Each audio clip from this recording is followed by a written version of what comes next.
4 years ago this spring, the Bush administration took leave of reality and plunged our country into a war so poorly planned it soon turned into a disaster. The story of how high officials misled the country has been told, but they couldn't have done it on their own. They needed a compliant press to pass on their propaganda as news and cheer them on. Since then, thousands of people have died, and many are dying to this day. Yet the story of how the media bought what the White House was selling has not been told in depth on television. So as the war rages into its 5th year, we look back at those months leading up to the invasion when our press largely surrendered its independence and skepticism to join with our government in marching to war.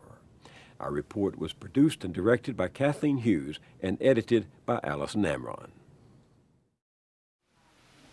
Ladies and gentlemen, the President of the United States. Good evening. I'm pleased to take your questions tonight. 2 weeks before he will order America to war, President Bush calls a press conference to make the case for disarming Saddam Hussein. Iraq is a part of the war on terror. It's a country that trains terrorists, a country that can arm terrorists. Saddam Hussein and his weapons are a direct threat to this country. For months now, his administration has been determined to link Iraq to 9/11. September the 11th should say to the American people that we're now a battlefield. At least a dozen times during this press conference, he will invoke 9/11 and al-Qaeda to justify a preemptive attack on a country that has not attacked America. Mr. President, if you decide... But the White House press corps will ask no hard questions tonight about those claims.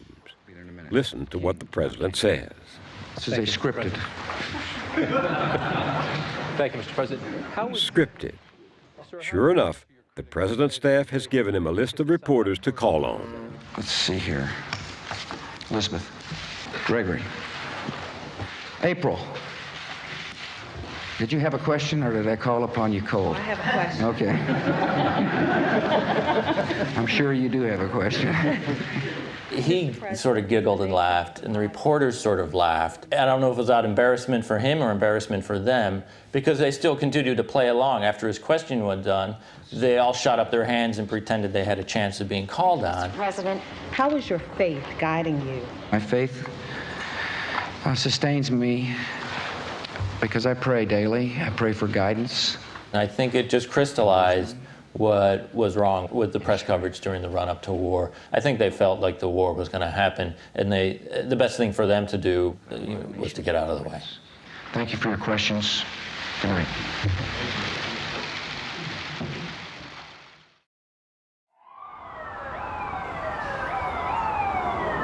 Our story begins with the horror of 9/11. Oh, my God. Oh, my God. That looks like a second plane. Like everyone else, journalists were stunned by the death and devastation. This is as close as we can get to the base of the World Trade Center. You can see the firemen assembled here, the police officers, FBI agents, and you can see the two towers. A huge explosion now, raining debris on all of us. We better get out of the way!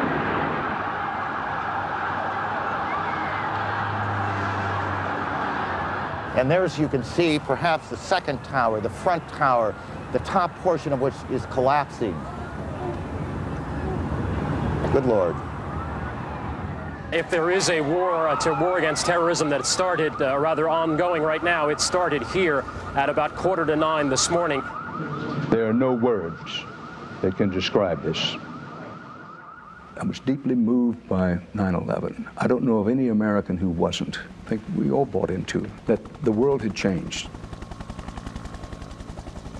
I think the atmosphere in the United States after September 11 was so overwhelmingly patriotic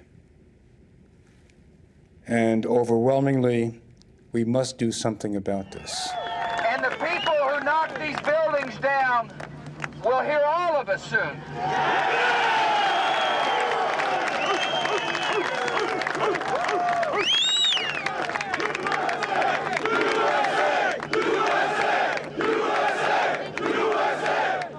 George Bush is the president. He makes the decisions. And, you know, it's just one American.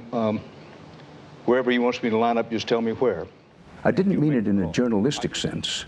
I know it may have come across that way. I meant it in a sense as an individual citizen. Mr. President, if you need me, if you need me to go to hell and back for my country, I will do it. But I'll tell you this, if they could go down to ground zero here in Lower Manhattan, and you referred to it earlier, and see the following. See those firemen? Take us for a minute, will you? Okay, I'll tell you what. Well, I can finish. No, Dan, take care of yourself. We'll be right back here with Dan Rather. What I was wrestling with that night, listening to you, is once we let our emotions out as journalists on the air, once we say we'll line up with the president, can we ever really say to the country the president's out of line? Yes, of course you can. Of course you can. No journalist should try to be a robot and say, they've attacked my country, they've killed thousands of people, but I don't feel it. What you can do, and what should have been done in the wake of that, is suck it up and say, okay, that's the way I feel. That's the way I feel as a citizen. And I can serve my country best by being the best journalist I can be. That's the way I can be patriotic. By the way, Bill, this is not an excuse. I don't think there is any excuse for, my performance and the performance of the press in general in the roll-up to the war. There were exceptions. There were some people who I think did a better job than others. But overall and in the main, there's no question that we didn't do a good job. As Americans reacted to the atrocities of a sneak attack, a powerful surge of solidarity swept across the country. One of the things that seems to be binding all Americans these days, no matter their backgrounds in the aftermath of this tragedy, is a renewed sense of patriotism. To see so many reporters just wearing a little American flag on the lapels, to see Tim Russert on Meet the Press with the red, white, and blue ribbons, I think it's a human emotion there. And as the administration organized to strike back at the terrorists, there was little tolerance for critical scrutiny from journalists. There was a patriotic fervor, and the administration used it so that if you challenged anything, you were made to feel that there was something wrong with that. Walter Isaacson was then chairman and chief executive officer of CNN. And there was even almost a patriotism police, which, they'd be up there on the internet sort of picking anything a Christian Amanpour or somebody else would say as if it were disloyal. We interviewed a former reporter at CNN who had been there through that period, and this reporter said to us, quote, everybody on staff just sort of knew not to push too hard to do stories critical of the Bush administration. Especially right after 9/11, especially when the war in Afghanistan is going on, there was a real sense that you don't get that critical of a government that's leading us in wartime. When American forces went after the terrorist bases in Afghanistan, network and cable news reported the civilian casualties. The Patriot Police came knocking. We'd put it on the air, and by nature of a 24-hour TV network, it was replaying over and over again. So you would get phone calls, you would get advertisers, you would get the administration. You said pressure from advertisers? Not direct pressure from advertisers, but big people in corporations were calling up and saying, you're being anti-American here. So Isaacson sent his staff a memo, leaked to the Washington Post. It seems perverse, he said, to focus too much on the casualties or hardship in Afghanistan. There's a body up here. And he ordered his reporters and anchors to balance the images of civilian devastation with reminders of September 11th. I felt if we put it into context, we could alleviate the pressure of people saying, don't even show what's happening in Afghanistan. Newspapers were squeezed too. This one in Florida told its editors, do not use photos on page 1A showing civilian casualties. Our sister paper has done so and received hundreds and hundreds of threatening emails. And then there was Fox News, whose chief executive, the veteran Republican operative and media strategist Roger Ailes, had privately urged the White House to use the harshest measures possible after 9/11. So we were caught between this patriotic fervor and a competitor who was using that to their advantage. They were pushing the fact that CNN was too liberal, that we were sort of vaguely anti-American. Even as American troops were still chasing Osama bin Laden through the mountains of Afghanistan, Washington was moving toward a wider war. Within hours after the attacks on 9/11, Defense Secretary Rumsfeld put Saddam Hussein on the hit list. An aide took notes. I knew before 9/11 that many of the people who came into the administration were committed to toppling Saddam Hussein and doing it with military force if necessary. Dan Rather is talking about prominent Washington figures in and outside of government known as neoconservatives. They had long wanted to transform the Middle East, beginning with the removal of Saddam Hussein. The terrorist attacks gave them the chance they wanted, and the media gave them a platform. Richard Pearl? Next phase, Saddam Hussein? Absolutely. One person close to the debate said to me this week that it's no longer a question of if, it's a question of how we go after Saddam Hussein. In the weeks after 9/11, they seemed to be on every channel, gunning for Hussein. You're probably the hawkiest of the hawks in this. Why? Well, I don't know that I accept that characterization, but it's probably not too far off. I think that the Baghdad regime is a serious danger to world peace. Weapons of mass destruction in the hands of Saddam Hussein, plus his known contact with terrorists, including al-Qaeda terrorists, is simply a threat too large to continue to tolerate. Among their leading spokesmen were Richard Pearl and James Woolsey. Both sat on the Defense Policy Board advising Donald Rumsfeld, and they used their inside status to assure the press that overthrowing Hussein would be easy. We would be seen as liberators in Iraq. Major newspapers and magazines gave them prime space to make their case, including the possibility that 9/11 had been sponsored, supported, and perhaps even ordered by Saddam Hussein. The president, they said, should take preemptive action. The biggest mistake we have made, it's our mistake, it's not the mistake of the Arabs, was not finishing off Saddam Hussein in 1991.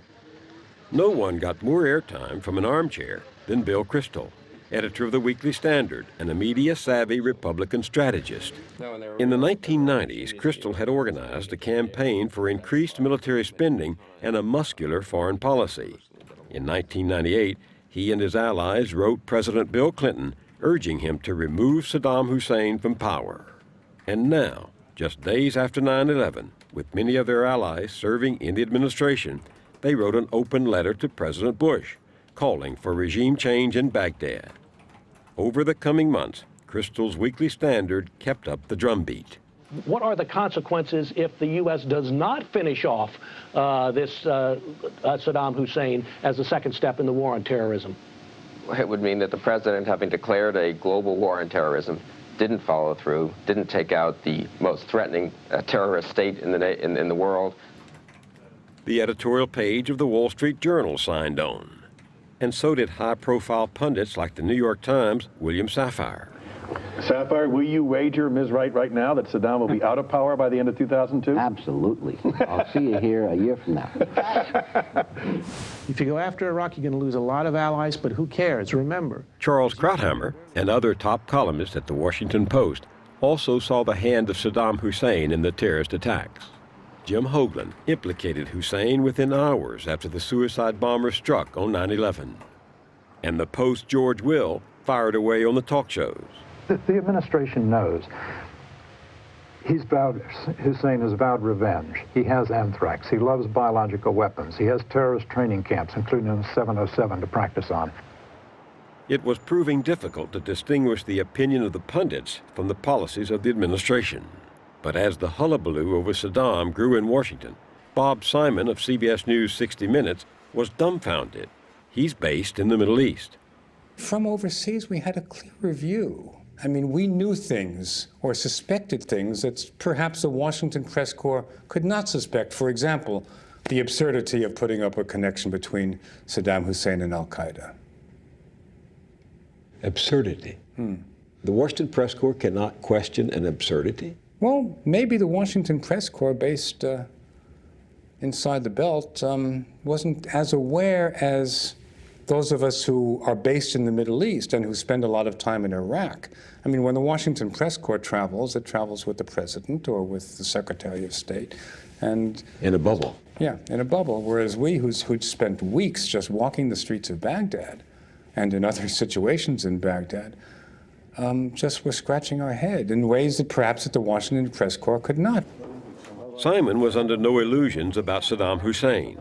During the first Gulf War, he and his camera crew were arrested by Iraqi forces and brutalized for 40 days before being released. We're going home, which is the place you go to after a war if you've been as lucky as we've been. It didn't make sense to Simon that the dictator would trust Islamic terrorists. Saddam, as most tyrants, was a total control freak. He wanted total control of his regime, total control of the country. And to introduce a wild card like al-Qaeda in any sense was just something he would not do. So I just didn't believe it for an instant. And some of the things that were said, many of the things that were said about Iraq didn't make sense.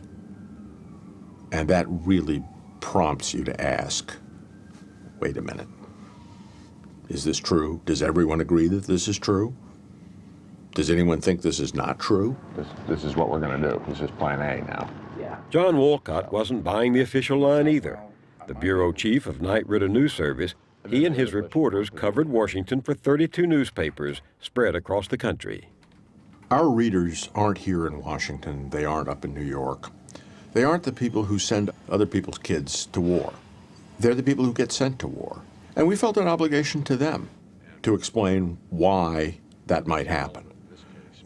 We were determined to scrutinize the administration's case for war as closely as we possibly could, and that's what we set out to do. So as he listened to pundits and officials talking about Saddam Hussein's supposed connections to 9/11, Walcott was skeptical. It was not clear to us why anyone was asking questions about Iraq in the wake of an attack that had al-Qaeda written all over it. He assigned his two top reporters to investigate the claims. Between them, Warren Strobel and Jonathan Landay had more than 40 years' experience reporting on foreign affairs and national security. They had lots of sources to call on. We were basically, I think, hearing two different messages from. It was a message that the public message the administration was giving out about Iraq, its WMD, the fact it was an immediate threat, grave threat, gathering threat. But that was so different from what we were hearing from people on the inside, people we'd known in many cases for years and trusted. They went about their reporting the old-fashioned way, with shoe leather, tracking down and meeting with sources deep inside the intelligence community. When you're talking to the working grunts, uniformed military officers, intelligence professionals, professional diplomats, those people are more likely than not always of course, but more likely than not to tell you some version of the truth and to be knowledgeable about what they're talking about when it comes to terrorism or the Middle East and things like that. Strobel learned that within 2 weeks after 9/11, senior intelligence officers were growing concerned that the Bush administration was stretching little bits and pieces of information to connect Saddam Hussein to al-Qaeda with no hard evidence. There was a lot of skepticism among our editors because what we were writing was so at odds with what most of the rest of the Washington press corps was reporting. And some of our papers, frankly, just didn't run the stories. They have access to the New York Times wire and the Washington Post, wire, and they chose those stories instead.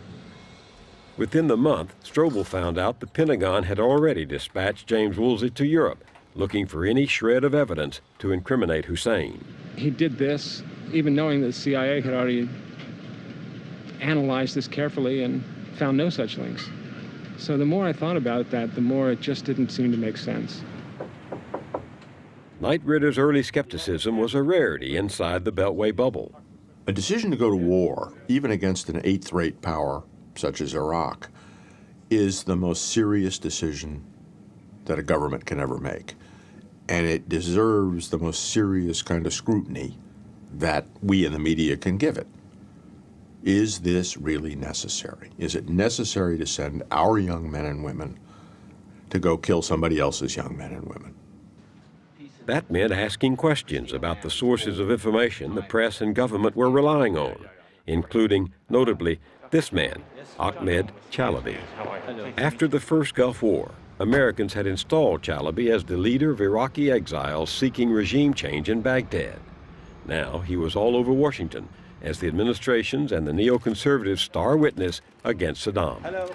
Chalabi's motives were always perfectly clear in this, and understandable. He was an Iraqi. He didn't want his country run by a thug. and a murderer, a mass murderer, and a crook. And everything he said had to be looked at in that light and scrutinized in that light. And why anyone would give him a free pass, or anyone else a free pass for that matter, on a matter as important as going to war is beyond me. Chalabi was a creature of American propaganda to a large degree. It was a American company, the Rendon Group, that working secretly with the CIA, basically created his organization, the Iraqi National Congress, and put Chalabi in charge, basically. James Bamford is an independent journalist whose specialty is the intelligence world. From the very beginning, Chalabi was paid a lot of money from the U.S. taxpayers. The CIA paid him originally about $350,000 a month to Chalabi and his organization. The CIA finally caught on in the mid-90s that Chalabi was a con man, basically, and they dropped him. Chalabi's handlers in Washington were not deterred by that stain on his credibility. He charmed Congress out of millions more dollars for his cause and had the press eating out of his hand. He made a lot of friends in the media, and he convinced a lot of people that he was legitimate, even though the CIA had dropped him. When Chalabi made selected Iraqi defectors available to the press, it was a win-win game. The defectors got a platform, journalists got big scoops. There was a big effort, in fact, to find people who seemed to have credible evidence about what was going on inside Iraq. Because, in fact, if you could find somebody who was credible talking about a nuclear program in Iraq or chemical weapons, that would be a big story. And it worked. The New Yorker, USA Today, The Washington Post, The New York Daily News, The New York Times. And on PBS, just 2 months after 9/11, Frontline and the New York Times teamed up for a documentary on the defectors. Captain Saba Kodada is a former Army officer who defected from Iraq. He made a crude drawing of what he says is a terrorist training camp on the outskirts of Baghdad, known as... There were caveats. And a further caution. These defectors have been brought to Frontline's attention by one group of Iraqi dissidents, the INC, the Iraqi National Congress. But the caveats couldn't compete with the spectacular tales told by defectors. Before the invasion, the New York Times' Judith Miller would write 6 prominent stories based on their testimony. Ahmed Chalabi is a controversial leader of the Iraqi opposition. And still on the web, a report about the defectors, narrated by Judith Miller and produced by New York Times Television for the NewsHour on PBS. Well, Judy Miller had been an old friend of Chalabi, did a lot of the stories on Chalabi, was very favorable to Chalabi. James Bamford found out that in 2001, Chalabi had arranged for Miller to meet in Thailand with a defector from Iraq named al-Hadari. So al-Hadari was in Bangkok. Judy Miller flew there to interview him. The New York Times ran a front-page story basically confirming everything the administration had been saying about Iraq. Al-Hadari said he was a Kurd from northern Iraq. He told Miller the Iraqis had hidden chemical and biological weapons, some, Miller reported, right under Saddam's presidential sights. The story spread far and wide. The New York Times remains immensely influential. People in the TV world read it every morning, and it's amazing how often you'll see a story go from the front page of the day's paper in the morning to the evening newscast at night. People in government, of course, read it, think tanks, and so on. There were some red flags that the New York Times story threw out immediately, which caught our eye immediately. The first was the idea that a Kurd, the enemy of Saddam, had been allowed into his most top secret military facilities.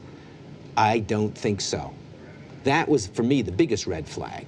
And there were others, like the idea that Saddam Hussein would put a biological weapons facility under his residence. I mean, would you put a biological weapons lab under your living room? I don't think so. The first rule of being an intelligence agent or a journalist, and they're really not that different, is you're skeptical of defectors because they have a reason to exaggerate. They want to increase their value to you. They probably want something from you. Doesn't mean they're lying, but you should be not. Journalists are supposed to be skeptical, right? And I'm afraid the New York Times reporter in that case and a lot of other reporters were just not skeptical of what these defectors were saying, nor was the administration. A former top Iraqi nuclear scientist tells Congress Iraq could build 3 nuclear bombs by 2005. Well, now another defector, a senior Iraqi intelligence official, tells Vanity Fair in an exclusive interview that Saddam Hussein has trained an elite fighting force in sabotage, urban warfare, hijacking, and murder. David Rose wrote the story. He joins us now from London.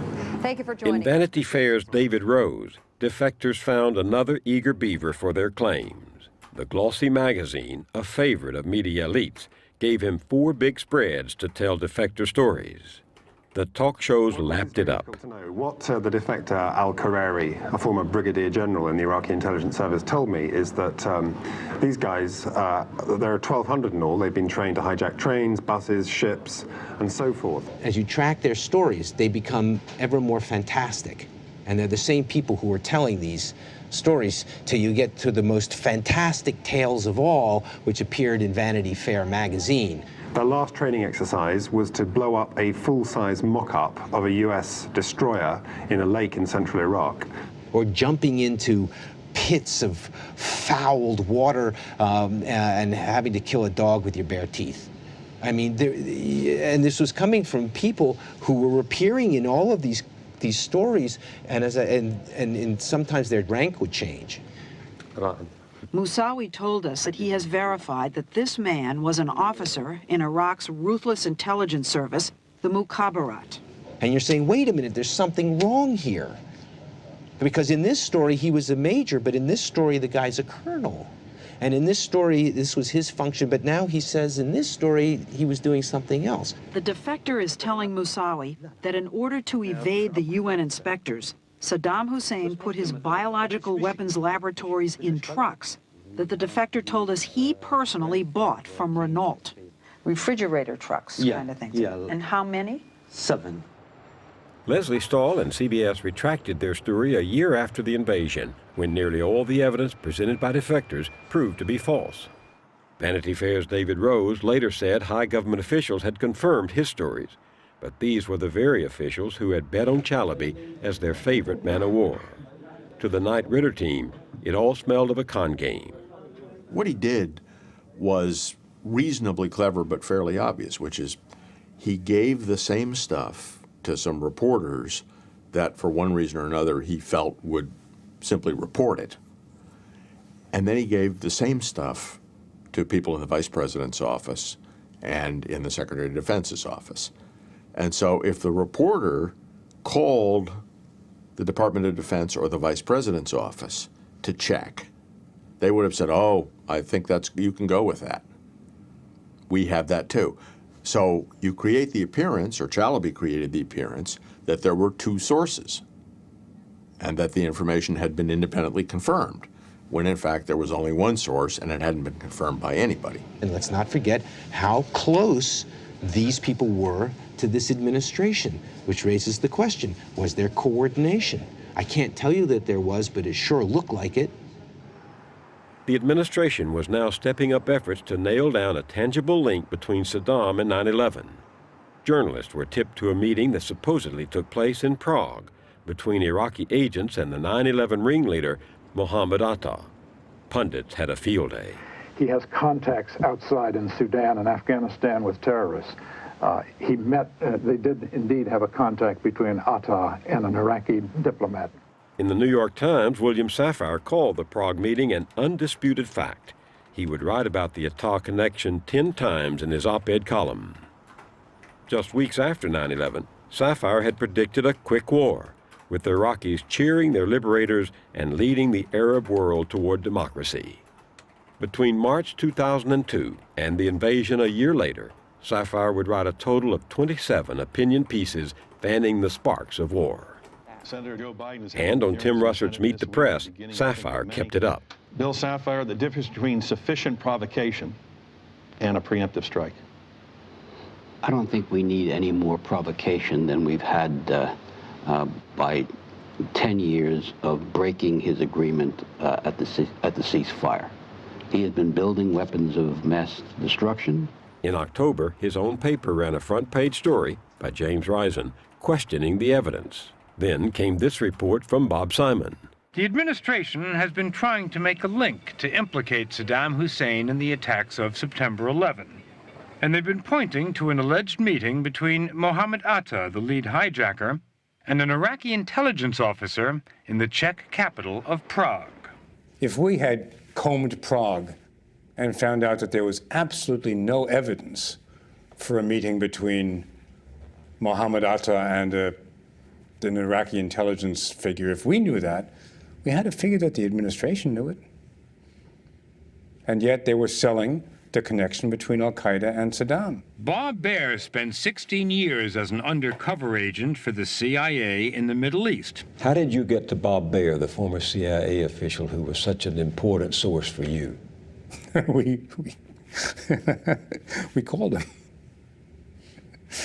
How did you find him? Did you know him? I knew some friends of his. It wasn't a problem getting his phone number. Any reporter could get his phone number. Who was he? Why was he important? He was one of the guys who was sent to Prague to find that link. He was sent to find the link between al-Qaeda and Saddam. He would have been a hero if he'd found the link. Oh, my heavens, yes. I mean, this was what everyone was looking for. But there was little appetite inside the networks for taking on a popular wartime president. So Simon decided to wrap his story inside a more benign account of how the White House was marketing the war.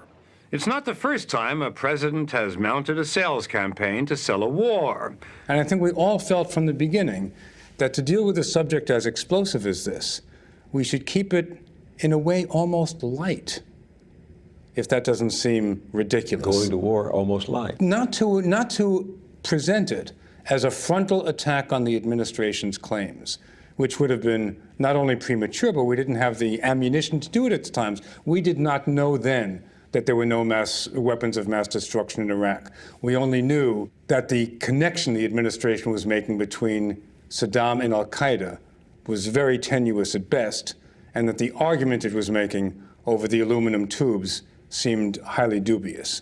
We knew these things, and therefore we could present the Madison Avenue campaign on these things, which was a sort of softer, less confrontational way of doing it.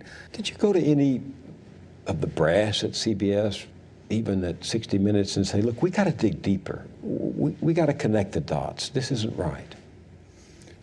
No, in all honesty, with 1,000 mea culpas, I've done a few stories in Iraq, but no, I don't think we followed up on this. Iraq is in possession of weapons of mass destruction, contrary to their promises. What the White House was now marketing as fact would go virtually unchallenged. We know they have weapons of mass destruction. We know they have active programs.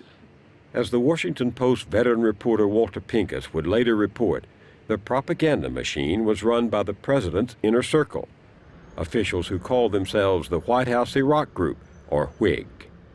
You wrote that WHIG included Karl Rove, the Chief of Staff Andrew Card, Mary Maitland, Condi Rice, Stephen Hadley, Louis Libby, and they were in charge of selling the war.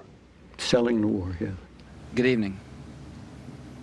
A long year has passed since enemies attacked our country. Their chief salesman had the best props at his disposal. And we will not allow any terrorist or tyrant to threaten civilization with weapons of mass murder. They created that link. The marketing group. The marketing group. And the link was a twofold link. One, he had weapons of mass destruction. And two, he supported terrorists.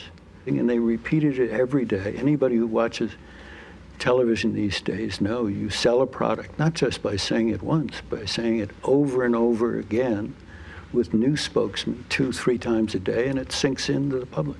Is there anything unusual about an administration marketing its policy? I think each administration has learned from the other, and that this group is just the cleverest I've ever seen, and took it to new heights.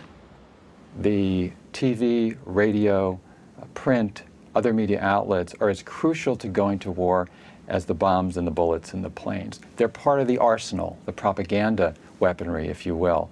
And that's totally understood across the board at the Pentagon, the White House, the State Department. A proven menace like Saddam Hussein in possession of weapons of mass destruction. The Iraqi regime possesses biological and chemical weapons. We do have solid evidence of the presence in Iraq of al-Qaeda members. The regime has long-standing and continuing ties to terrorist organizations. Just repeat it and repeat it and repeat it. Repeat al-Qaeda Iraq, al-Qaeda Iraq, al-Qaeda Iraq. Just keep it going. Keep that drumbeat going. And it was effective because long after it was well established that there was no link between al-Qaeda and the government of Iraq and the Saddam regime, the polls showed that an overwhelming majority of Americans believed that al-Qaeda, that Iraq was responsible for September 11th. Most people actually believed and accepted that Saddam Hussein had weapons of mass destruction. I have to admit that until we really started burrowing into this story, that I believed it too. I mean, is this something that they could go along Landay found plenty of evidence to contradict the official propaganda, and the facts quickly changed his mind. I simply spent basically a month familiarizing myself with what Saddam's weapons of mass destruction programs had been and what had happened to them. And there was tons of material available on that from the UN weapons inspectors. I mean, they got into virtually everything. And their reports were online. If you go down here, the Iraq Nuclear Verification Office, they put up regular, here you go, the key findings, what they found out about Iraq's nuclear weapons program. It's all here in the open for anybody who wants to read it. International inspectors had gone into Iraq after the first Gulf War to search for and to destroy Saddam Hussein's weapon systems. Late in 1998, the inspections came to an abrupt halt after the Iraqi government refused to cooperate. But that hardly meant no one was watching. During the period of time between when the inspectors left Iraq, which was in 1998, at the end of 1998, and then, the United States had covered the place with spy satellites and U-2 overflights, and the other intelligence services had their eyeballs on this place. There's a great danger that That's why Landay was surprised by what Vice President Cheney told a group of veterans in late August 2002. Many of us are convinced that Saddam Hussein will acquire nuclear weapons fairly soon. And I looked at that and I said, what is he talking about? Because to develop a nuclear weapon, you need specific infrastructure. And in particular, the way the Iraqis were trying to produce a nuclear weapon was through enrichment of uranium. Now, you need tens of thousands of machines called centrifuges to produce highly enriched uranium for a nuclear weapon. You've got to house those in a fairly big place, and you've got to provide a huge amount of power to this facility. Could he really have done it with all of these eyes on his country?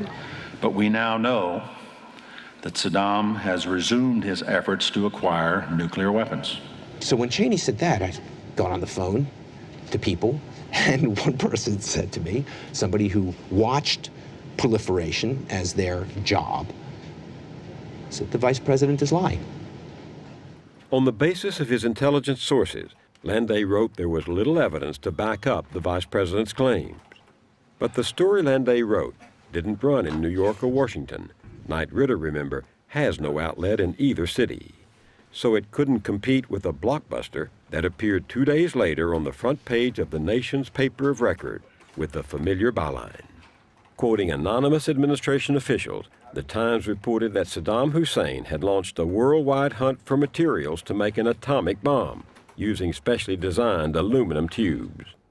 And there, on Meet the Press that same morning, was Vice President Cheney. Tubes. There's a story in the New York Times this morning. This is, and I want to attribute to the Times. I don't want to talk about, obviously, specific intelligence sources, but. Now, ordinarily, information like the aluminum tubes wouldn't appear in it. It was top secret intelligence. And the vice president and the national security advisor would not be allowed to talk about this on the Sunday talk shows.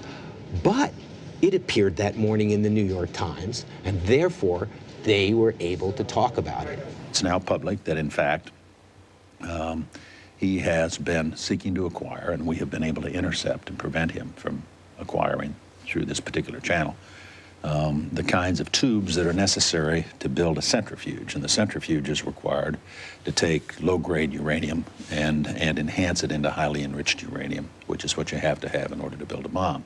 Did you see that performance? I did. What did you think? I thought it's remarkable. Why? Remarkable. You leak a story and then you quote the story? I mean, that's a remarkable thing to do. And that's only part of it. Using the identical language of the anonymous sources quoted in the Times, top officials were now invoking the ultimate specter of nuclear war, the smoking gun, as mushroom cloud. There will always be some uncertainty about how quickly he can acquire a nuclear weapon, but we don't want the smoking gun to be a mushroom cloud. Those sorts of stories, when they appear on the front page of the so-called liberal New York Times, it absolutely comes with a stamp of approval. I mean, if the New York Times thinks Saddam is on the precipice of some of these mushroom clouds, then there's really no debate. We read in the New York Times today a story that says that Saddam Hussein is closer to acquiring nuclear weapons. Does he have nuclear weapons? Is there a smoking gun here? The smoking gun is an interesting phrase. And as we saw in reporting just this morning, what specifically has he obtained that you believe would enhance his nuclear development program? Was it just a coincidence in your mind that Cheney came on your show and others went on the other Sunday shows the very morning that that story appeared? I don't know. The New York Times is a better judge of that than I am. No one tipped you that it was going to happen? No. The Cheney office didn't make any, it didn't leak to you that there's going to be a big story? No. No. I mean, I don't have a, this is, on Meet the Press, people come on, and there are no ground rules. We can ask any question we want. I did not know about the aluminum tube story until I read it in the New York Times. Critics point to September 8, 2002, and to your show in particular, as the classic case of how the press and the government became inseparable. Someone in the administration plants a dramatic story in the New York Times, and then the vice president comes on your show and points to the New York Times. And it's a circular, self-confirming leak. I don't know how Judith Miller and Michael Gordon reported that story, who their sources were. It was a front-page story of the New York Times. When Secretary Rice and Vice President Cheney and others came out that Sunday morning on all the Sunday shows, they did exactly that. What my concern was is that there were concerns expressed by other government officials. And to this day, I wish my phone had rung or I had access to them. Bob Simon didn't wait for the phone to ring. But when you said a moment ago, when we started talking to people who knew about aluminum tubes, what people? Who were you talking to? We were talking to people, to scientists and to researchers and to people who had been investigating Iraq from the start. Would these people have been available to any reporter who called, or were they exclusive sources for 60 Minutes? No, I think that many of them would have been available to any reporter who called. And you just picked up the phone? Just picked up the phone. Talked to them? Talked to them and then went down with the cameras. Few journalists followed suit. And throughout the fall of 2002, high officials were repeating apocalyptic warnings with virtually no demand from the establishment press for evidence.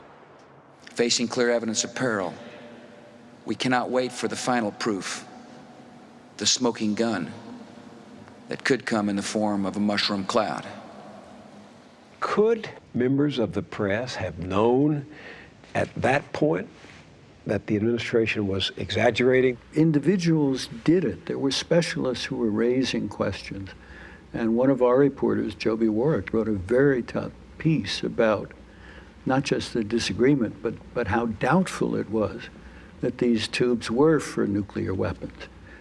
It was a one-day piece in our paper, and it wasn't picked up. But Warwick's story appeared on page 18, not page 1. The front page of the Washington Post, or any newspaper, is a billboard of what the editors are telling you. These are the most important stories of the day. And stories that don't run on the front page, the reader sort of gets that, well, these are of secondary importance. Howard Kurtz is the Washington Post media critic. I went back and did the math.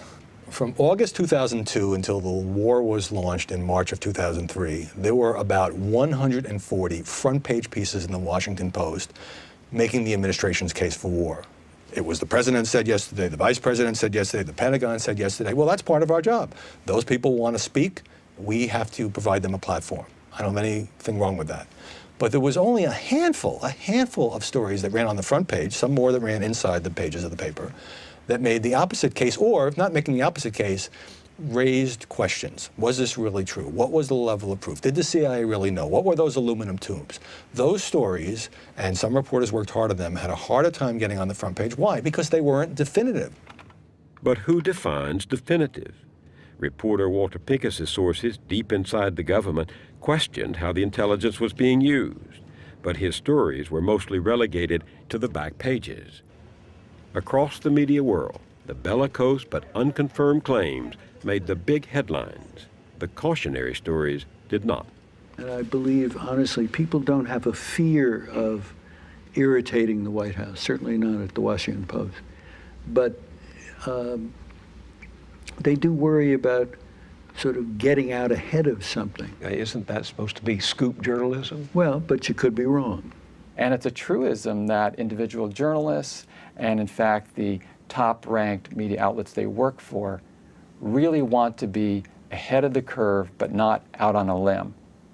And if you took seriously the warning flags that were profuse before the invasion of Iraq, that the administration's story was a bunch of nonsense about WMDs, you would not just be ahead of the curve a little, you would have been way out on a limb. I don't think there was enough skepticism because I think most of us kind of believed that Saddam Hussein was building biological, chemical, and perhaps even nuclear weapons. Isn't it the role of the Fourth Estate, though, to be critical of groupthink? It definitely is, and I think we in the press were not critical enough. We didn't question our sources enough. We weren't smart enough. We weren't alert enough. We didn't dig enough. And we shouldn't have been fooled in this way. Even Oprah got in on the act, featuring in October 2002 New York Times reporter Judith Miller. The U.S. intelligence community believes that Saddam Hussein has deadly stocks of anthrax, of botulinum toxin, which is one of the most virulent poisons known to man. Liberal hawk Kenneth Pollock. And what we know for a fact from a number of defectors who've come out of Iraq over the years is that Saddam Hussein is absolutely determined to acquire nuclear weapons and is building them as fast as he can. And the right-hand man to Ahmed Chalabi. And so, do the Iraqi people want the American people to liberate them? Absolutely. In 1991, Iraqi people... I hope that doesn't offend you. When one guest dared to express doubt, Oprah would have none of it. I just don't know what to believe with the media. Oh, we're not trying to show you propaganda. We're just showing you what is. I understand that. Okay, you have a right to your opinion. You That's know right. That's okay. right. Contrary opinions weren't very popular in Washington either, as ambitious Democrats embraced the now conventional but unconfirmed wisdom. In the wake of September 11th, who among us can say with any certainty to anybody that the weapons might not be used against our troops or against allies in the region? It is clear, however, that if left unchecked, Saddam Hussein will continue to increase his capacity to wage biological and chemical warfare and will keep trying to develop nuclear weapons. When Democrats did go against the grain, they were denounced by the partisan press and largely ignored by the mainstream press. And before we put this great nation on the track to war, I want to see more evidence, hard evidence, not more presidential rhetoric. I have heard no persuasive evidence that Saddam is on the threshold of acquiring the nuclear weapons he has sought for more than 20 years. And the administration has offered no persuasive evidence that Saddam would transfer chemical or biological weapons of mass destruction to al-Qaeda. Ted Kennedy gave a passionate speech in 2002 raising all sorts of questions about the war and what the aftermath would be. War with Iraq before a genuine attempt at inspection and disarmament or without genuine international support could swell the ranks of al-Qaeda sympathizers and trigger an escalation in terrorist acts. Washington Post gave that speech one sentence. 36 words. I calculated in 2002, the Washington Post probably published 1,000 articles and columns about Iraq, probably 1 million words, in excess of 1 million words. And when the most famous Democrat in the country raised questions about the war, the Washington Post set aside 36 words.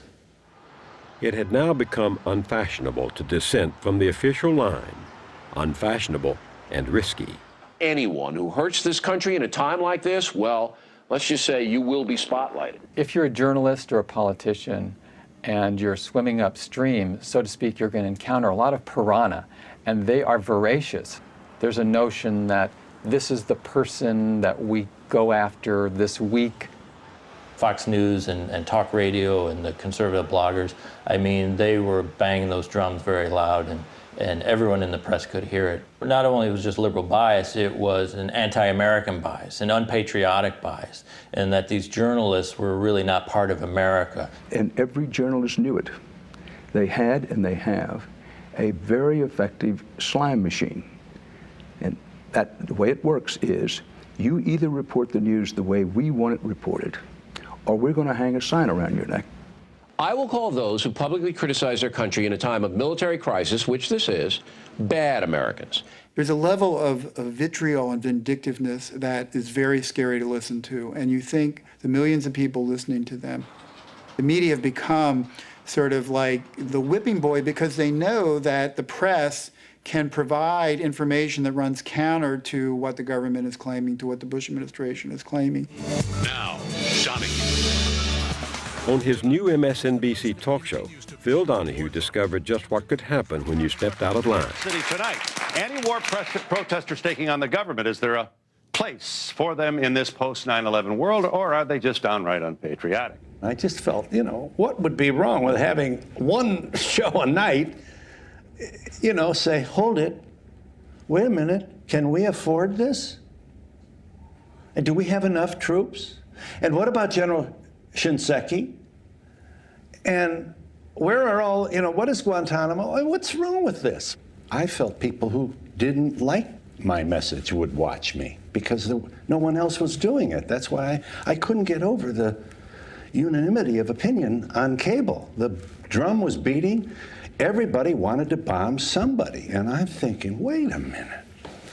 So here I go. I mean, fool that I am. I rushed in. Scott Ritter is here, and so is Ambassador Butler. You had Scott Ritter, former weapons inspector, who was saying that if we invade, it'll be a historic blunder. Yes, but we didn't have Malone. He had to be there with someone else who supported the war. In other words, you couldn't have Scott Ritter alone. You could have Richard Pearl alone. You could have the conservative. You could have the supporters of the president alone. And they would say why this war is important. You couldn't have a dissenter alone. Our producers were instructed to feature 2 conservatives for every liberal. You're kidding. No, this is absolutely instructed true. From above? Yes. I was counted as 2 liberals. They're underselling you. I had to have 2. There's just a terrible fear. And I think that's the right word. Eric Sorensen, who was the president of MSNBC, told the New York Times, quote, any misstep and you can get into trouble with these guys and have the patriotism police hunt you down. Yes. Well, he's the management guy, so his phone would ring. Nobody's going to call Donahue and tell him to shut up and support the war. Nobody's that foolish. It's a lot more subtle than that. I think that what happened in the months leading up to the war is that there was a sort of acceptable mainstream opinion that got set. And I think that people who were seen as outside that mainstream were viewed as sort of fringe, and they were marginalized. You saw that in the demonstrators. 1, 2, 3. How people demonstrating did not get much play. 5, 6, 7, 8, stop the bombing, stop the hate. We don't want no Iraq war. Joe Dick Cheney to the door. So in October of 2002, 100,000 people in Washington, one of the largest, peace demonstrations in years in the United States. And the press just, you know, the Washington Post put a photo on its Metro page. Photographs ran with an article, but the paper's ombudsman later criticized the Post for not giving the story more prominence. Meanwhile, in the 6 months leading up to the invasion, the Washington Post would editorialize in favor of the war at least 27 times. What got even less ink than the protesters was the release of something called the National Intelligence Estimate. Before voting to give the president war powers, Congress asked the administration to detail all the top-secret evidence it was using to justify an invasion. The press got a declassified version. Most of the media gave it a cursory reading, but Jonathan Landay examined the text closely. I got my copy, and I opened it up. This is the white paper that they... And I came to the part that talked about the aluminum tubes. Now, it said that the majority of analysts believed that those tubes were for the nuclear weapons program. It turns out, though, that that majority of intelligence analysts had no background in nuclear weapons.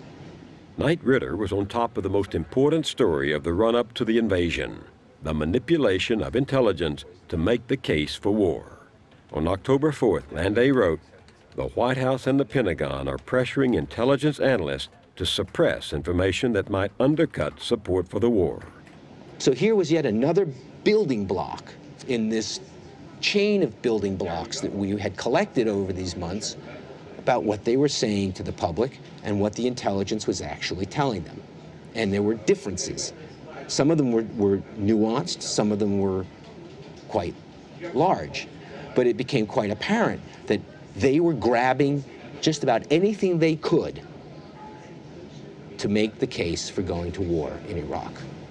Over a dozen sources told Knight Ridder that the Pentagon was pressuring analysts to cook the intelligence books. Deep throats were talking, but few in the press were listening. There are people within the U.S. government who object when they perceive that their government isn't being straight with the people, and when they perceive that an administration is veering away from the principles on which this country was built. They become more ready to talk about things that perhaps they ordinarily shouldn't. Ayes are 296, the nays are 133, the joint resolution is passed. Ignoring the reports of flawed intelligence, Congress gave the president the go-ahead for use of force. Knight Ridder's team just kept on digging. By the end of the month, their reporting had come full circle. Sources confirmed that the Pentagon was preparing for war based on information from Ahmed Chalabi and the Iraqi National Congress, despite objections from experts inside the CIA. The administration can withstand the Knight Ridder critique because it wasn't reverberating inside Washington, and therefore people weren't picking it up. We were under the radar most of the time at Knight Ridder. We were not a company that I think Karl Rove and others cared deeply about, even though in terms of readers, we're much bigger than the New York Times, the Washington Post. We're less influential, there's no way around that. But there was a period when we were sitting out there and I had a lot of late night gut checks where I was just like, are we totally off on some loop here? Yeah, are we wrong? Are we every day embarrassed? Every day we'd look at each other and say, literally. And we'd find, one of us would find something out, and I'd look at him and I'd say, what's going on here? But I think it's telling that they didn't really operate by that Beltway game, the way the networks, the cable channels, Newsweek, Time, New York Times, Washington Post, they seem to sort of operate outside that bubble. And look at what the benefits were when they operated outside that bubble. They actually got the story right. What's important is it's proof positive that that story was there and it could have been gotten, and some people did get it, but the vast majority chose to ignore it or not even try. How many times did I get invited on a talk show? How many times did you get invited on a talk show? I think maybe not the big talk shows, not the big Sunday shows. You know what? No. I'll tell you who invited me on a talk show. C-SPAN. Television, especially cable television, has a sort of crossfire mentality. You put on the pro-Bush guest and the anti-Bush guest, and they go at it. You put on the let's go into Iraq, let's not go into Iraq, and they go at it. Well, that's what they do. They're pundits. But that's not a debate that's particularly well suited to shedding light on whether or not the Bush administration's case for war rested on some kind of factual basis. That's not what pundits do. I mean, I really think the reason the United States has a bad reputation in the Arab world is that we have been on the side of dictatorships. We've been on the side of very corrupt, very backward governments in places Peter like Saudi Bynett Arabia. became editor of the New Republic at age 28. During the run-up to the invasion, he was one of the hottest young pundits in town, a liberal hawk, accusing opponents of the war of being intellectually incoherent and echoing the official line that Hussein would soon possess a nuclear weapon. We need a little bit of logistical support, but we don't need the moral support of anyone because we're on the side of the angels in this. Had you been to Iraq? No. So what made you present yourself, if you did, as a Middle East expert? I don't think that I presented myself as a Middle East expert per se. I was a political journalist. I was a columnist writing about all kinds of things.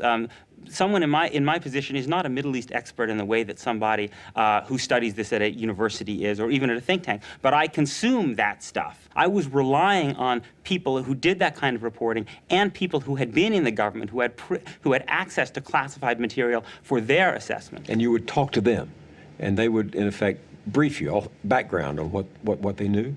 Sometimes. I'm trying to help the audience understand. How does you describe yourself as a reporter of political opinion, or a journalist of political opinion? How do you get the information that enables you to reach the conclusion that you draw as a political journalist? Well, it was mostly, large part, it was reading. It was reading the statements and the things that people said. I was not a beat reporter. I was editing a magazine and writing a column. So I was not doing a lot of primary reporting, but what I was doing was a lot of reading of other people's reporting and reading of what officials were saying. If we journalists get it wrong on the facts, what is there to be right about? Well, I think that's a good point. But the argument in the fall of 2002 was not mostly about the facts. It was about a whole series of ideas about what would happen if we invaded. What I'm trying to get at is how does the public sort all this out from out there beyond the Beltway? Far more people see Bill Kristol on television than will ever read the Associated Press reports or the Knight Ridder reporters. Isn't there an imbalance then in what the public is going to perceive about a critical issue of life and death, like war? I think it's important for people. Look, would it be better if television were not the primary medium through which people got their news? Yes, that's why I do television, but I'm primarily in the business of writing and editing because I believe ultimately that words can convey more richer information than television. Would we be a better society if people got most of their news from print rather than television? Yes, I think we would. One of the great pressures we're facing in journalism now is it's a lot cheaper to hire thumbsuckers and pundits and have talk shows on the air than actually have bureaus and reporters. And in the age of the internet, when everybody's a pundit, we're still going to need somebody there to go talk to the colonels, to be on the ground in Baghdad and stuff, and that's very expensive. Reporting is hard. The substitute for reporting far too often has become, let's just ring up an expert. Let's see, these are experts on international armaments. And I'll just go down the list here and check Richard Pearl. Once it begins to look as though he is relinquishing his grip on power, I think he's toast. The choice is disarming him by war or letting him have these weapons of mass destruction. This is journalism on the cheap, if it's journalism at all. Just pick up the phone, call an expert, bring an expert into the studio. Easy. Not time-consuming, doesn't take resources, and if you're lucky and good with your list of people, be an articulate person who will kind of spark up the broadcast. The people at Knight Ridder were calling the colonels and the lieutenants and the people in the CIA and finding out, you know, that intelligence is not very good. We should have all been doing that. How do you explain that the further you get away from official Washington, the closer you get to reality? That's one of the hazards in this business, is when you rely on top-level sources too much, you can lose out on getting the real information. The president's top national security advisors fanned out on the talk shows with a coordinated message. The test here is not whether they can find something. The test is whether or not Iraq is going to cooperate. This is about the disarmament of Iraq, not about weapons inspectors hunting and pecking all over the country. Time is running out, and we just can't keep hunting and pecking and looking. The people at the top generally are political rather than professional. And their first loyalty is to a political party or to a person.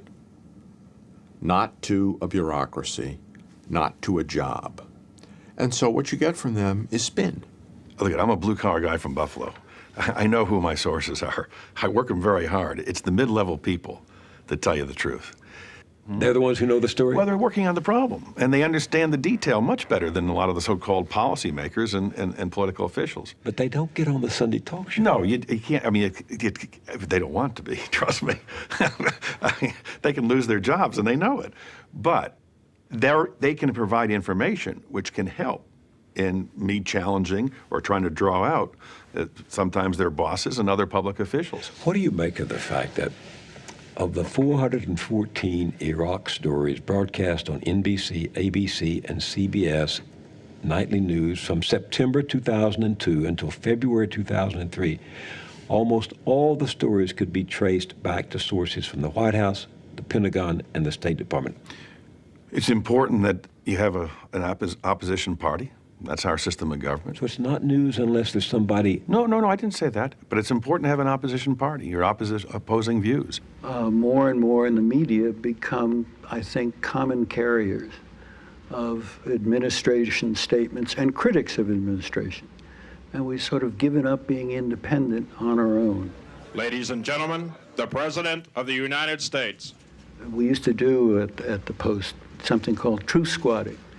The president would make a speech. We used to do it with Ronald Reagan the first 5 or 6 months because he would make so many factual errors, particularly his press conferences. From $10,000 to $60,000 a year.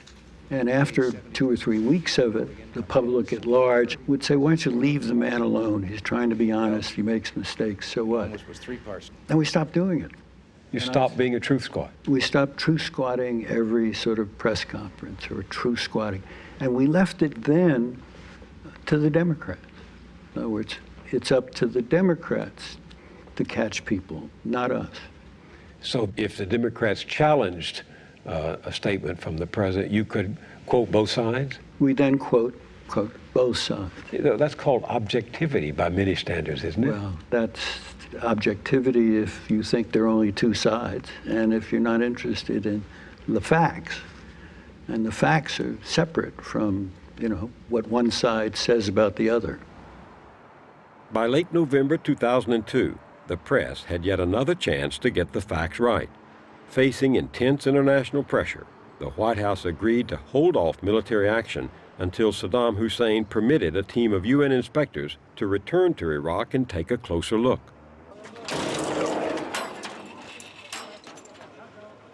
The first inspections began on November 27th. Charles Hanley, a prize-winning reporter for the Associated Press, with more than 30 years' experience reporting on weapons issues, went along to cover their work. What we did was go out every day with the inspectors. These guys would roar out on these motorcades at very high speed and roar through towns and do sudden U-turns and drive overland and do all of these things to confuse the Iraqis about where they were going, so that there wouldn't be a call ahead telling them to put away all the bad stuff. The inspectors then would issue a daily report, and as it turned out, of course, inspection after inspection turned out to be clean. They had nothing to report, no violations to report. In January of 2003, Hanley wrote about the suspicious sites that the U.S. and British governments had earlier identified as major concerns. No smoking guns and almost 400 inspections, he reported. It ought to have cast serious doubt on the White House's entire evaluation of the Iraqi threat. But reporting like this was overshadowed by the drumbeat from Washington, which is why, Hanley says, sometimes his editors balked when he wrote that the White House lacked firm evidence on weapons of mass destruction. And that would be stricken from my copy because it would strike some editors as tendentious, as sort of an attack or some sort of allegation rather than a fact. And we don't want our reporters alleging things. You just report the facts. Well, it was a fact. It was a very important fact that seemed to be lost on an awful lot of journalists, unfortunately. 6 weeks before the invasion, with the facts still in short supply, the American Secretary of State went before the United Nations. I cannot tell you everything that we know, but What I can share with you, when combined with what all of us have learned over the years, is deeply troubling. One major problem was that Secretary Powell barely acknowledged that there were inspections going on. It got to ridiculous points, such as his complaining about the fact that they'd put a roof over this open-air shed where they were testing missiles. This photograph was taken in April of 2002. Since then, the test stand has been finished and a roof has been put over it, so it'll be harder for satellites to see what's going on underneath the test stand. What he neglected to mention was that the inspectors were underneath watching what was going on. A single drop of VX on the skin will kill in minutes, 4 tons. He didn't point out that most of that had already been destroyed. And on point after point, he failed to point out that these facilities about which he was raising such alarm were under repeated inspections by good expert people with very good equipment, and who were leaving behind cameras and other monitoring equipment to keep a continuing eye on it. Leaving Saddam Hussein in possession of weapons of mass destruction for a few more months or years is not an option, not in a post-September 11th world. The holes in his presentation became immediate within days, if not hours. But what I want to bring to your attention today is the potentially much more sinister nexus between Iraq and the al-Qaeda terrorist network, a nexus that combines classic terrorist organizations and modern methods of murder. One of the first big embarrassments was Powell had talked about this British intelligence report. I would call my colleagues' attention to the fine paper that the United Kingdom distributed yesterday, which describes in exquisite detail Iraqi deception activities. Supposedly, that exquisite detail from British intelligence came from a top-secret dossier. Literally within a day or two, it was proven in the British press that had simply been downloaded off the internet and was plagiarized, and it can actually contain the typos that were in the original. The British government dossier is supposed to be about Iraqi deception and concealment. It says it draws upon a number of sources, including intelligence material. Well, actually, what it largely draws on is a thesis written by a Californian postgraduate student. That was just the first of many embarrassments that were to come. But within days, the British press was going crazy over this revelation. As for the student himself, he's accused the government of plagiarism. If the government is reduced to trawling academic journals, then how good is the rest of its case for war against Iraq? Few prominent American broadcasters would ask such pointed questions. The Secretary of State Colin Powell has made the case against Iraq.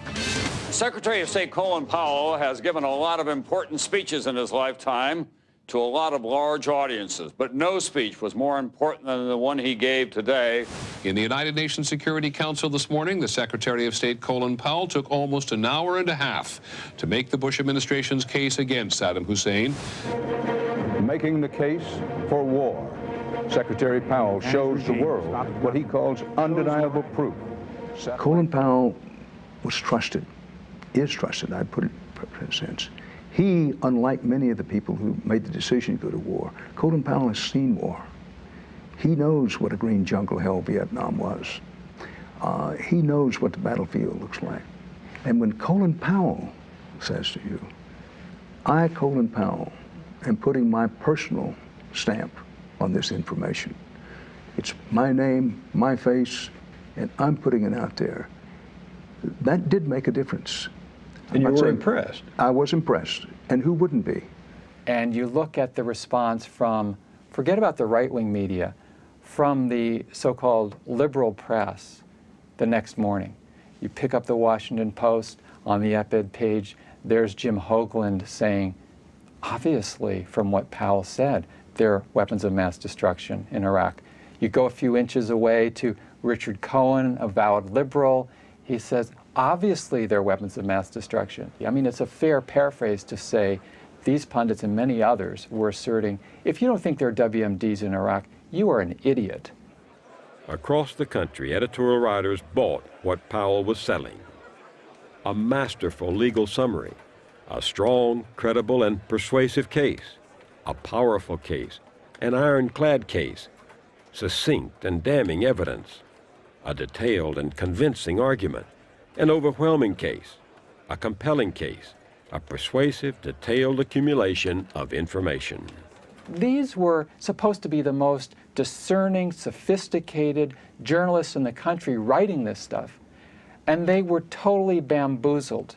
And sure enough, in the newspapers, if you looked very hard inside in the next few days in the coverage, you could find really serious questions that were raised about this, but they were very much pushed aside. This gets us right to the heart of the debate that's going on now in our craft. We lean heavily in reporting on what they say. That's right. We want no wider war. I'm not a crook. Mushroom cloud, weapons of mass destruction. We really give heavy weight to what public officials say. Well, that's true, and we need to address that. In the end, it was, look, the president himself says these things are so. He stands before the Congress with the question of war and peace hanging in the balance and says these things. And there was a feeling, not just with myself, given all that, who am I to say, you know what, I think it's all a Machiavellian scheme to take us into Iraq. Big news today in the cable world, Ellen. Phil Donahue canceled by that other network. 22 days before the invasion, your show was canceled. It should be said that we did fairly well in the ratings. We did not burn the town down. Nobody on MSNBC did. But we were certainly as good as anybody else on the network. And often, we led the network. In dumping Donahue, NBC cited ratings, but a blogger got his hands on an internal memo and the press picked it up. Yeah, that memo said Donahue presents a difficult public face for NBC in a time of war. At the same time, our competitors are waving the flag at every opportunity. Did you know about that memo at the time? No. I didn't know about that till I read about it in the New York Times. What did you think? What does that say to you? That dissent is unpatriotic? Well, not only unpatriotic, but it's not good for business. Tonight, the case for war. Showdown Iraq with Wolf Blitzer. I think these executives were terrified of being called soft on terrorism. They absolutely knew that the winds were blowing at hurricane force politically and socially in the United States. And rather than stand up for journalism, they just blew with the wind. And Dan Rather and others who say, yeah, you know, I was carried away back then. Well, sure, that's when it matters. When it matters most is when you can make a difference as a journalist. Fear is in every newsroom in the country. And fear of what? Well, it's the fear, it's a combination of, if you don't go along to get along, you're going to get the reputation of being a troublemaker. There's also the fear that, you know, particularly in networks, they become huge international conglomerates. They have big needs, legislative needs, regulatory needs in Washington. Nobody has to send you a memo to tell you that that's the case. You know. And that puts a seed in your mind of, well, if you stick your neck out, if you take the risk of going against the grain with your reporting, is anybody going to back you up? The media just continued on this path of reporting, well, the Bush administration alleges that there are WMD, and never really stopped and said, it doesn't look like there are. There's no evidence. That should have been the second sentence in any story about the allegations of WMD. The second sentence should have been, but they did not present any evidence to back this up. You know, we're sending young men and women, and nowadays not so young men and women, to risk their lives, and everyone wants to be behind them, and everyone should be behind them. The question for us in journalism is, are we really behind them when we fail to do our jobs? Is that really the kind of support that they deserve, or are we really, in the long run, serving them better by asking these hard questions about what we've asked them to do? Good morning. Shock and awe. Operation Iraqi Freedom. Reports of secret surrender talks as U.S. bombs hit Baghdad. This CBS News special report is part of our continuing coverage of America at War. 4 years after shock and awe, the press has yet to come to terms with its role in enabling the Bush administration to go to war on false pretenses. Peter Beinart is almost alone in admitting he was mistaken.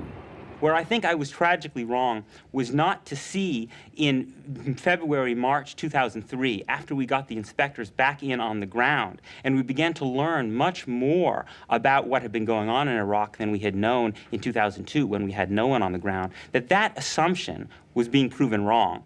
You say tragically wrong.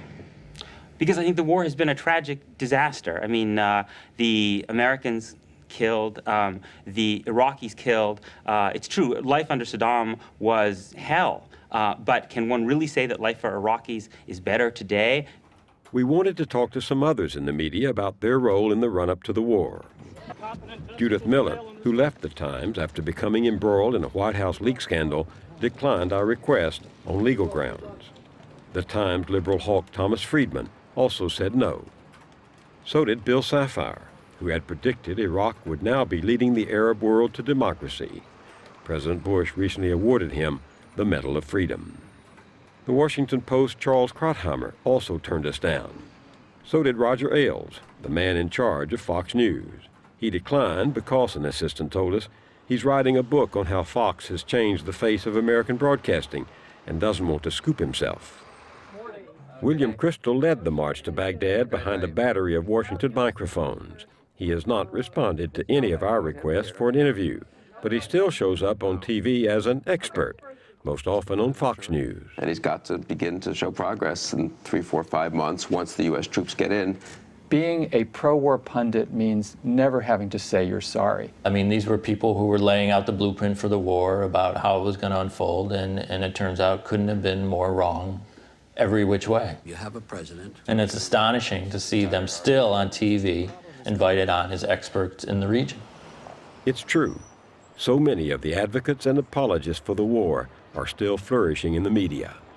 Bill Crystal and Peter Beinart, for example, are now regular contributors to Time magazine, which has been laying off dozens of reporters. And remember this brilliant line? We cannot wait for the final proof, the smoking gun that could come in the form of a mushroom cloud. The man who came up with it was Michael Gerson, President Bush's top speechwriter. He has left the White House and been hired by the Washington Post as a columnist.